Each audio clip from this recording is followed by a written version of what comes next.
européenne de l'immigration et de l'asile. Cher Jean, vous avez toujours été un ami du Maroc et je veux ici rendre un hommage sincère à votre engagement personnel pour le renforcement de cette relation bilatérale. Durant vos différentes visites au Maroc, à chaque fois, vous avez apporté un plus à cette relation bilatérale et nous sommes aujourd'hui très heureux de cette nouvelle opportunité. La visite intervient dans un momentum très positif pour nos relations bilatérales. Des relations qui ont toujours été amicales, des relations qui ont toujours été orientées vers la coopération et des relations qui ont été toujours empreintes d'un esprit de sérénité et de compréhension mutuelle. Aujourd'hui, la volonté, c'est de leur donner un contenu solide à deux niveaux. Au niveau de la concertation politique, et je pense que nous nous concertons souvent sur beaucoup de sujets. Nous nous sommes vus à New York le mois dernier. On a eu des entretiens téléphoniques à plusieurs reprises et on s'est rencontrés en marge de plusieurs réunions.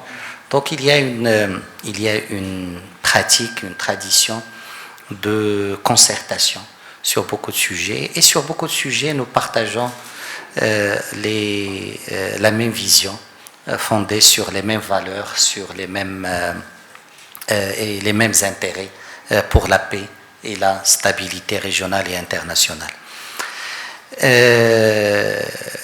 Dans le cadre de cette concertation, je pense que nous avons aussi créé une pratique de soutien réciproque concernant les candidatures.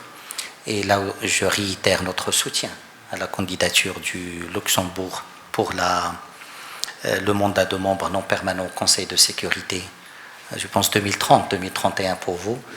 Et en contrepartie, 31-32, et on vous remercie pour votre soutien à notre candidature pour le Conseil de sécurité aussi 28-29 pour le Maroc.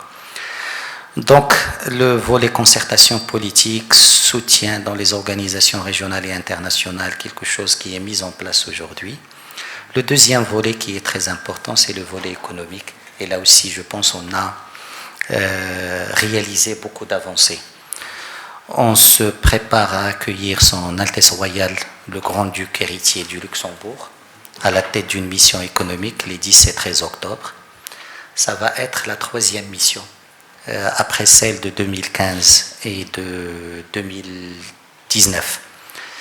Le Luxembourg est aujourd'hui dans les top 10 des investisseurs étrangers au Maroc et l'année dernière, c'était même le 5e investisseur au Maroc. L'ouverture du bureau économique luxembourgeois à Casa est un autre signal de cette volonté de renforcer les relations bilatérales. Je comprends que c'est le premier en Afrique et seulement parmi les 9 que vous avez de par le monde. Et ça, c'est un signal aussi de cette volonté de faire du Maroc cette plateforme économique, cette plateforme d'investissement et de commerce du Luxembourg vers le continent africain. Je pense aussi que la position de Luxembourg sur des questions importantes pour le Maroc, comme la question du Sahara, renforce ce momentum aujourd'hui de nos relations bilatérales. Nous apprécions cette position constructive, cette position positive et cette position qui aide les efforts menés par le secrétaire général et son envoyé personnel. Donc aujourd'hui, on a ce momentum à la fois par rapport à un renforcement des concertations politiques, un renforcement du contenu économique de la relation, mais aussi par rapport à cette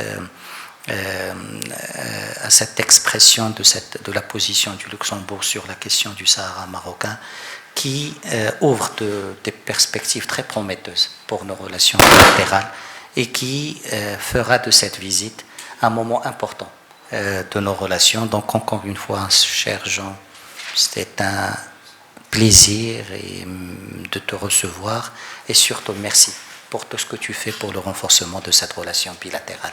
Merci. Merci beaucoup, cher. Au Maroc, emmené par le grand-duc héritier, et donc avec le ministre de l'économie et des gens qui représentent l'économie luxembourgeoise. Et effectivement, ce bureau de promotion qui a été ouvert, nous on dit Casablanca, je suppose que ça c'est Casa, donc c'est très important pour nos relations. Personnellement, c'est très difficile à expliquer en quelques phrases ma relation en tant que ministre des Affaires étrangères avec le Maroc. J'étais plusieurs fois ici, et déjà, je pense, la première visite, ça doit avoir été en 2004-2005. Et donc, j'ai vécu un peu votre évolution. Bon, j'ai essayé d'expliquer un peu à Nasser donc la mentalité européenne et la situation dans laquelle l'Europe se trouve actuellement. Bon, c'est, je pense, aussi difficile que de m'expliquer donc la position de la Ligue arabe, par exemple, mais nous nous donnons de la peine d'avoir une position commune en matière de politique étrangère, ce qui n'est pas facile. On est 27 pays avec 27 parlements et évidemment des mentalités, des histoires, de la géographie très différentes. Mais je pense que je pourrais quand même dire deux mots, si vous êtes d'accord.